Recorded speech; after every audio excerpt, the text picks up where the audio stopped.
स्वागत है आपका अपने चैनल कॉमर्स कुची पर। और आज की वीडियो में हम लोग करने वाले हैं, आपको जो मैंने aggregate demand and related components वाला चैप्टर कराया था और मैंने आपसे कहा था कि बहुत ही ज्यादा इंपॉर्टेंट न्यूमेरिकल है जो आपके बोर्ड एग्जाम में आएगा। मोस्ट इंपॉर्टेंट न्यूमेरिकल, ये जो 3 चैप्टर्स हैं आपके, एग्रीगेट डिमांड वाला, शॉर्ट रन इक्विलिब्रियम आउटपुट और प्रॉब्लम ऑफ डेफिशिएंट डिमांड वाला, इसमें से 2 टाइप अलग अलग हो जाते हैं जिसमें से आपसे न्यूमेरिकल पूछेगा ही पूछेगा, आईएससी बोर्ड में भी और सीबीएसई बोर्ड में भी। सीबीएसई में इस बार सैंपल में 7 से 8 नंबर का न्यूमेरिकल कवर किया है। तो आज इस एक वीडियो में मैं आपके वो जो मार्क्स है न्यूमेरिकल के वो एकदम कंफर्म करवाने वाला हूं। प्लीज आप पूरी वीडियो को एंड तक देखिएगा। चलिए स्टार्ट करते हैं। डिस्क्रिप्शन में आपको मेरी इंस्टाग्राम आईडी मिल जाएगी, वहां जाके फॉलो कर लीजिएगा, बहुत अच्छा लगेगा आपको और फॉलो बैक भी मिलेगा, टेंशन नहीं रहेगी। चलिए सबसे पहले मैं बात करता हूं कंजप्शन फंक्शन की। याद करें एक बार, जब हम एग्रीगेट डिमांड वाला चैप्टर पढ़ रहे थे तब मैंने आपको इसके बारे में थोड़ी सी चर्चा करी थी या नहीं करी थी? करी थी सर। क्या था कंजप्शन फंक्शन? कंजप्शन फंक्शन हमारा एक इक्वेशन था C is equal to C bar plus B Y. अब जरा इस इक्वेशन को गौर से देखिए।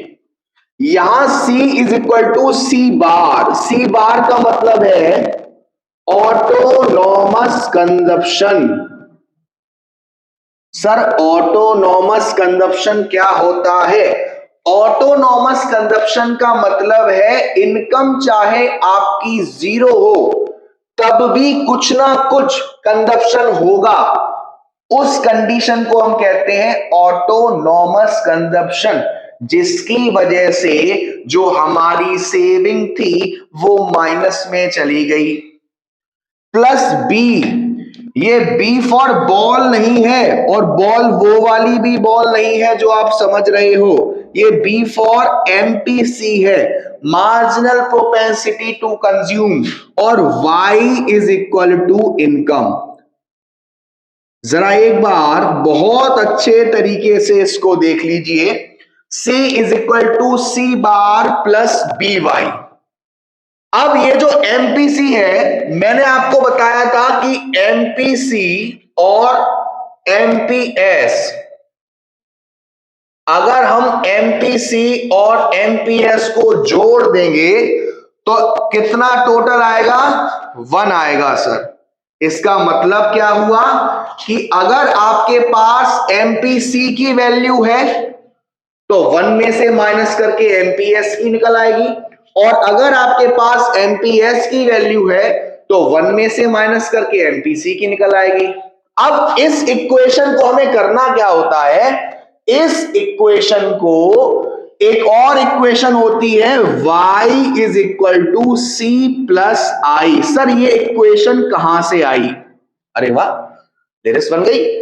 y equal to C plus I, ये इक्वेशन कहां से आई? चलिए देखिए, जब एग्रीगेट डिमांड वाला चैप्टर पढ़ा था तो हमने एक इक्वेशन करी थी y और AD की, जहां y 0 था, फिर 20 था, फिर 40 था, और AD 30 था, 35 था और 40 था।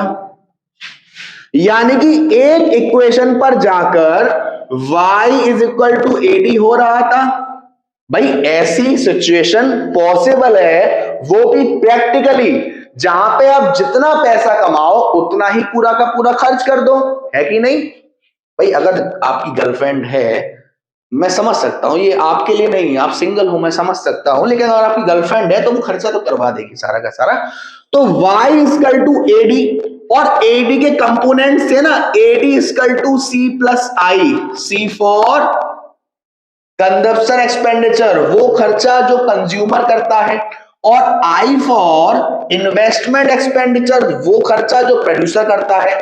तो जब AD equal to C plus I है और Y इक्वल टू AD है तो Y equal to C plus I में लिख सकता हूं। Yes sir.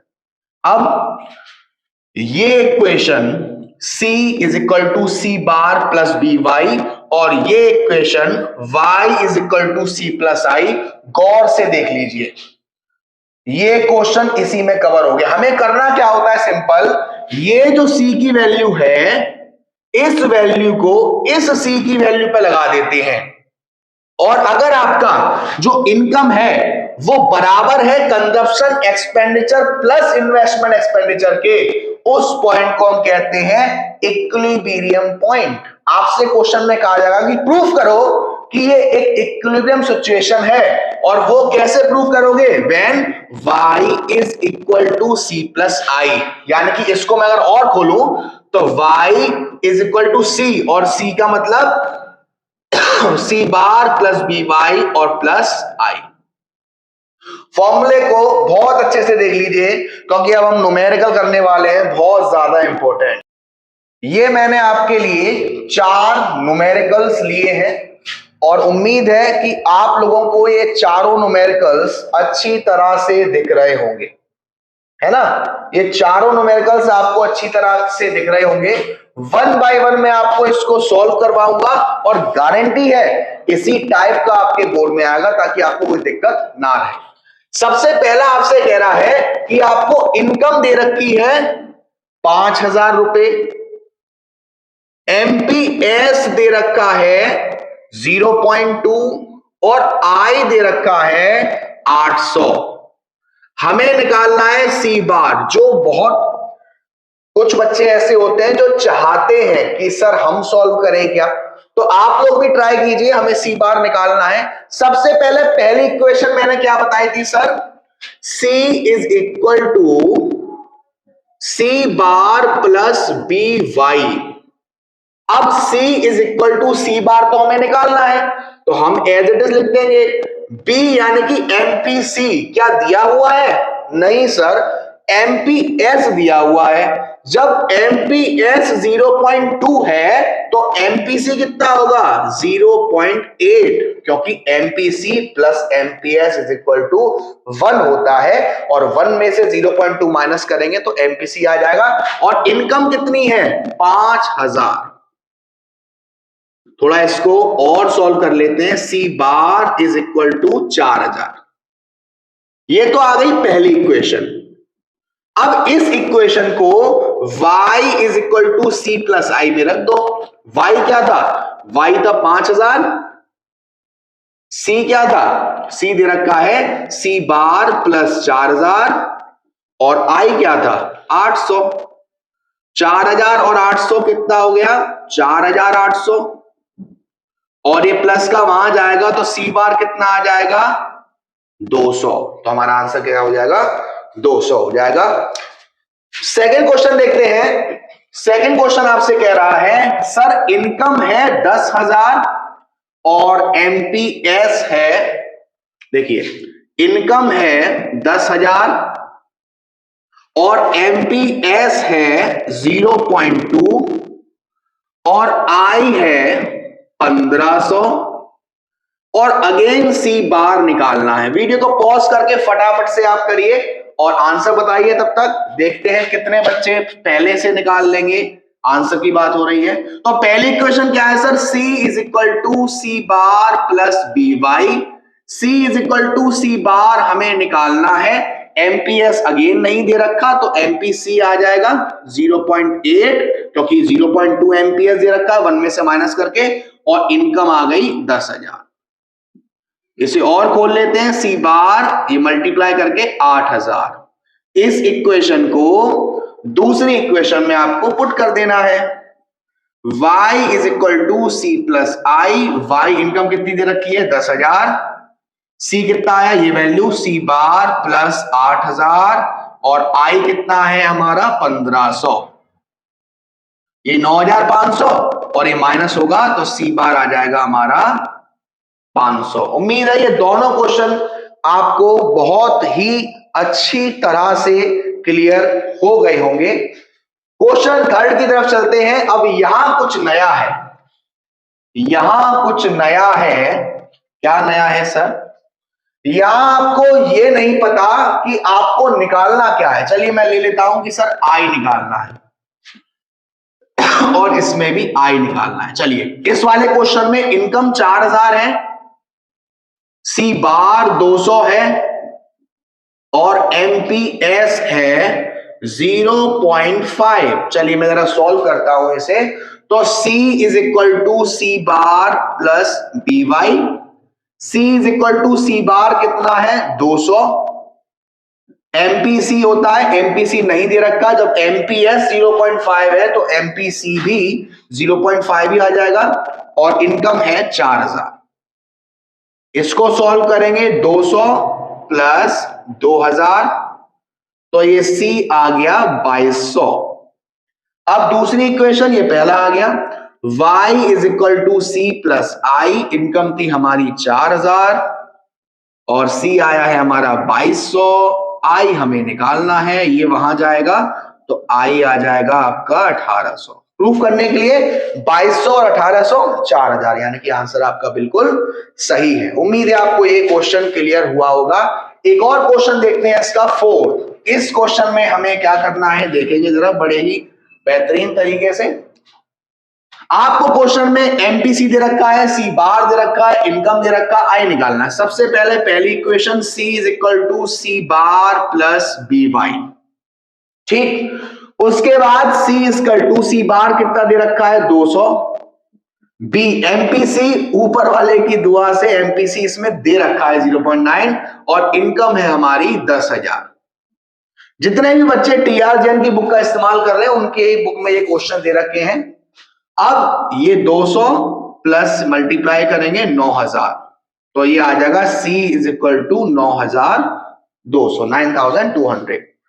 अब इस इक्वेशन को दूसरी इक्वेशन में y is equal to C plus I में पुट कर दो। y कितना था? 10,000। C कितना आया? 9200। i आ जाएगा, ये माइनस हो गया, i इज इक्वल टू 800। तो ये हमने अभी पहला कंसेप्ट देखा। दो कंसेप्ट बनते हैं। पहला कंसेप्ट देखा है अभी हमने y equal to C plus I वाला और c equal to C bar plus B Y वाला। ठीक है, अब हम देखेंगे इन्वेस्टमेंट मल्टीप्लायर वाला। लेकिन उससे पहले मैं एक इक्वेशन आपको और बता दूं। अभी तो ये आपने सेविंग फंक्शन किया था, कंजप्शन फंक्शन किया था। एक होता है सेविंग फंक्शन, उम्मीद है आपने को याद होगा। सेविंग फंक्शन की इक्वेशन थी s equal to minus C bar plus 1 minus B Y. इसका मतलब क्या है सर? इसका मतलब ये है कि यहां पर ये जो s है और यहां ये माइनस सी बार है। माइनस सी बार मतलब ऑटोनोमस कंजप्शन, लेकिन माइनस में। सर ऐसा क्यों? मैंने आपसे बताया था कि जब भी हमारी इनकम जीरो है तब भी कुछ ना कुछ कंजप्शन होगा, जैसे हम ऑटोनोमस कंजप्शन कहते थे। लेकिन उस कंजप्शन की वजह से सेविंग हमारी चली गई माइनस में। तो इसको मैं माइनस सी बार भी लिख सकता हूं, इसको मैं एस बार भी लिख सकता हूं। 1 माइनस बी यानी कि 1 माइनस एमपीसी, इसको मैं एमपीएस भी लिख सकता हूं। सर कैसे? MPC plus MPS is equal to 1 होता है। तो एमपीसी को अगर मैं उधर ले जाऊं तो MPS is equal to 1 minus MPC और वाई इनकम होती है। इसमें भी आपको सेम फंडा वही अपनाना है जो अभी हम कंजप्शन फंक्शन में कर रहे थे, लेकिन इसके पूछे जाने के जो चांसेस है वो बहुत ही रेयर होते हैं। तीसरा कंसेप्ट जिसको हम कहते हैं इन्वेस्टमेंट मल्टीप्लायर। इन्वेस्टमेंट मल्टीप्लायर का मतलब है कि मान लीजिए आपने कहीं पर पैसा लगाया था और उसके बदले आपको इनकम जनरेट हो रही है। अब आपने देखा कि अगर मैं और पैसा इन्वेस्ट कर देता हूं तो और पैसा आएगा मेरे पास। अगर मैं और पैसा इन्वेस्ट कर देता हूं तो और पैसा आएगा मेरे पास। तो मैंने अपने इन्वेस्टमेंट को बढ़ाया और वो इन्वेस्टमेंट जब बढ़ा दूंगा तो उससे मेरी इनकम में भी चेंज आएगा। तो इसका जो पहला फॉर्मूला होता है वो होता है K इज इक्वल टू, यहां K का मतलब है investment multiplier, delta Y upon delta I।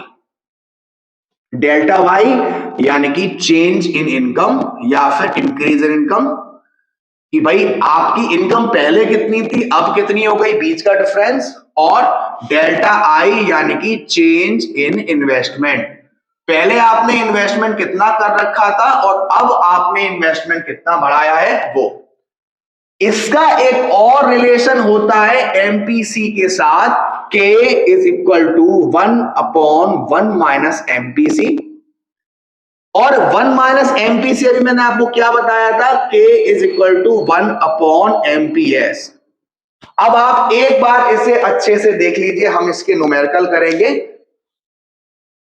ये 3 न्यूमेरिकल मैंने लिखे हैं आपके सामने। सबसे पहला है डेल्टा आई दे रखा है 125 और डेल्टा वाई दे रखा है 500, यानी कि पहला वाला जो फॉर्मूला है K is equal to delta Y upon delta I, उस फॉर्मूले की दोनों चीजें गिवन है।